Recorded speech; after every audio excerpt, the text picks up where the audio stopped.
આપણા સૌના લાડીલા છે નામ રાજકુમાર જેવો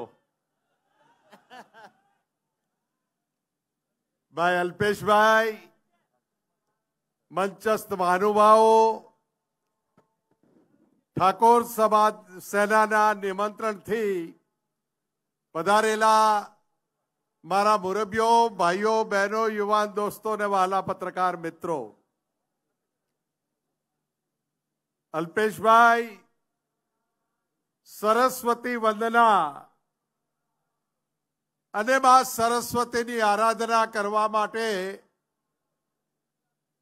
આપે સમગ્ર ગુજરાતને નોતરું આપ્યું છે.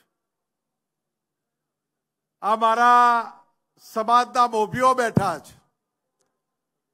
મને ખબર નથી આપણે બધા 84 ના ખાતા વાળા છીએ કેશાજી. આ 84 ના ખાતામાં માં સરસ્વતી ને લક્ષ્મી આવતા નથી અને આજે માં સરસ્વતીનો ફોટો શિક્ષણનો યજ્ઞ અડધી રાતે આઝાદી મળી અને અડધી રાતે ઠાકોર સેનાએ માં સરસ્વતીની આરાધના કરી અને હમણે સુરતના પહેલા કિરણે આપણે સરસ્વતી ધામનું ભૂમિપૂજન કરીશું. સમાજને મારે વિનંતી છે, અલ્પેશભાઈ એમનું કામ પૂરું કરશે. આપણી જવાબદારી શું છે? આપણે આપણી ગામની પ્રાથમિક શાળામાં આપણા બાળકોને ભણાવીએ છીએ ખરા? આપણે 12મા ધોરણ સુધી કેટલા બાળકોને ભણાવીએ છીએ? ગામમાં 8મા ધોરણની શાળા હોય અને પૂરું થયા પછી બીજા ગામે 9, 10 અને 11, 12 હોય તો એમાં કેટલા દીકરા દીકરીઓને ભણાવીએ છીએ? જયસિંહભાઈ, હું કદાચ ખોટો ન પડતો હોઉં તો દિલીપસિંહભાઈ, 115 બાળકો આપણા કોલેજમાં ભણવા જાય છે. હવે આ શિક્ષણ ધામો બની રહ્યા છે. તમને લગ્નમાં ખર્ચા બંધ કરવાનું કહ્યું, તમને લગ્નમાં 12મામાં ખર્ચા બંધ કરવાનું કહ્યું, બંધારણ બન્યું. આ ખર્ચા કાપીને જે રૂપિયા તમારી પાસે વધે છે એ તમારે શિક્ષણમાં વાપરવાના છે.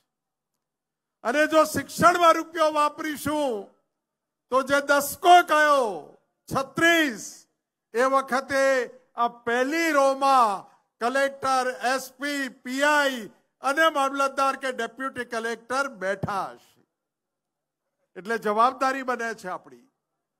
મને કેટલાય મિત્રો કહે છે કે જગદીશભાઈ, અમારે વિવાહમાં રૂપિયા ઓછા વપરાય અને દીકરા દીકરીને ભણાવવામાં રૂપિયા વધારે વપરાય. ગામની પ્રાથમિક શાળામાં કોના દીકરા દીકરી ભણે છે? જે સમાજોએ પોતાની સંસ્થાઓ બનાવી એ પોતાના બાળકોની ચિંતા કરે અને જે ગ્રામ્ય વિસ્તારની સરકારી શાળાઓ છે એમાં 90% આપણા બાળકો ભણે છે. તો એની ચિંતા, એ શાળાઓ સાચવવાની પણ ચિંતા આપણે કરવી પડશે. એ શાળાઓને સમૃદ્ધ કરવાની ચિંતાઓ પણ આપણે કરવી પડશે. હમણાં લાઇબ્રેરીઓ ખૂબ બની. દીકરા દીકરીઓ સરકારી નોકરીઓમાં પણ લાગે, આર્મીમાં પણ લાગે, પણ 12 મહિને કદાચ લાખ નોકરીઓ પડે તો 3-4 હજાર આપણા બાળકો નોકરીઓ લાગતા હશે. બાકીના શું કરશે? તો સમૃદ્ધ ખેતી તરફ કામ કરો, પશુપાલન તરફ કામ કરો અને લાઇબ્રેરીઓને જે આપણી સંસ્થાઓ છે એમાં રોજગાર લક્ષી કામ થાય એવી પણ કંઈક ને કંઈક આપણે વ્યવસ્થા કરવી પડશે. 2 જિલ્લાનું બંધારણ બન્યું છે. આખું ઉત્તર ગુજરાત ને મધ્ય ગુજરાત અહીં બેઠું છે. જિલ્લાના મોભીઓને વિનંતી કે તમે તમારા જિલ્લાનું સામાજિક જે બંધારણ બનાવવું છે બંધારણ તરફ આગળ વધો. બનાસકાંઠાને પાટણથી આપણે બંધ નથી કરવાનું.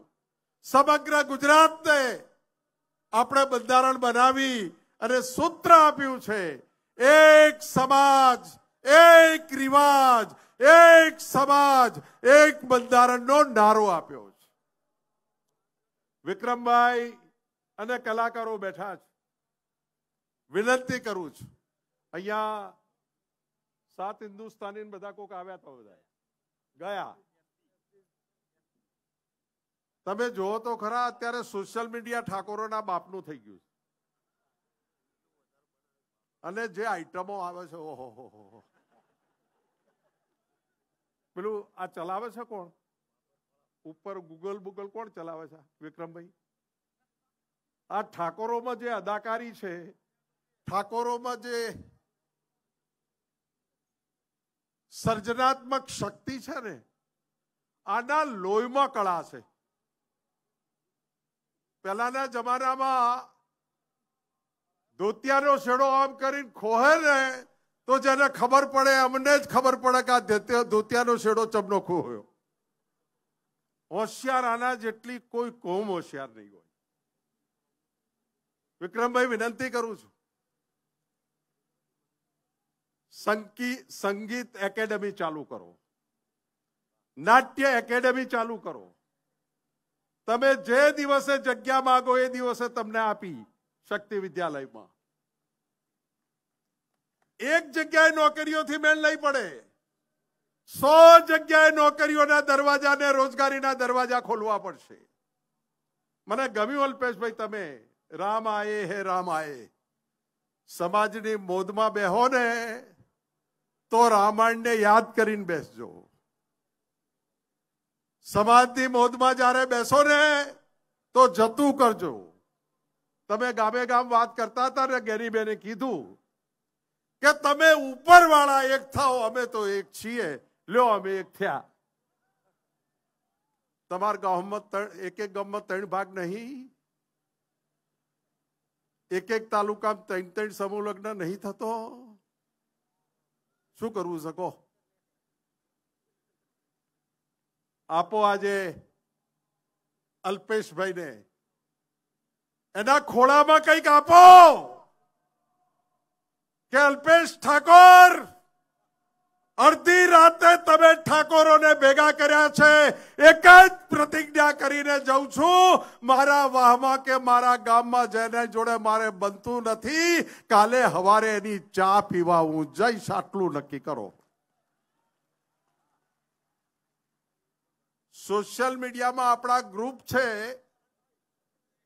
એમાં નેગેટિવ કોમેન્ટ કરે એને કાઢી નાખો. મારે કૃષ્ણ, અર્જુન અને દુર્યોધન અને મામા શલ્યનો દાખલો આપવો છે. યુદ્ધ ચાલુ થયું. અર્જુનના સારથી હતા ભગવાન કૃષ્ણ અને દુર્યોધનના સારથી હતા મામા શલ્ય. અર્જુન બાણ મારે ને આડું અવળું જાય, પણ કૃષ્ણ કહે, હે અર્જુન, જબરજસ્ત તારો વાર છે, ચિંતા ના કરીશ, વિજય તારો છે. અને દુર્યોધન બાણ મારે, એ બાણ બરાબર વાગે અને મામો શલ્ય બોલે, હદ તારીની. બાણ ચલાવતા જ નહીં આવડતું. પેલો અર્જુન બીજું બાણ મારે, બાણ ફેલ જાય. છતાં અર્જુન કૃષ્ણ કે, સારથી કે, વાહ અર્જુન, ત્રીજા બાળે તો તું ભક્કા બોલાવી દઈશ. અને બીજું બાળ દુર્યોધન મારે, રથની છત્રી કાપી નાખે, તોય મામા શલ્ય બોલે, બાયલા જેવું છે, કઈ કરતું નથી. આમના સારથી કોણ છે ખબર છે? તમે બેઠા છો એ. અલ્પેશભાઈ થોડું દોડે, એમ માટીનો થાજે દઈ. આ બેઠા એ તમારા માટે દોડે છે. તો તમારા માટે દોડે છે એ અર્જુનો છે. અને અર્જુનના સારથી તરીકે તમારે પોરસ ચડાવવાનું છે, શાબાશી આપવાની છે, એમનો ઉત્સાહ વધારવાનો છે અને કહેવું પડે અલ્પેશભાઈ 30 કરોડ નહીં 333 કરોડ જોઈએ તો એની પૂરું કરી નાખીશું. આ ખર્ચા વિભાગ કાપ્યા છે ને ભાઈ, એ આ બધું કરવા કાપ્યા છે. આ શીરો ચોખા ઘીના લાડવા બંધ કર્યા છે ને, આમાં હલવા બંધ કર્યા છે. અને આજે નક્કી કરીને જાઓ, શક્તિ વિદ્યાલય બધાના તપો બળથી બન્યું છે. અહીંયા જયસિંહભાઈને સંસ્થા ચલાવે છે.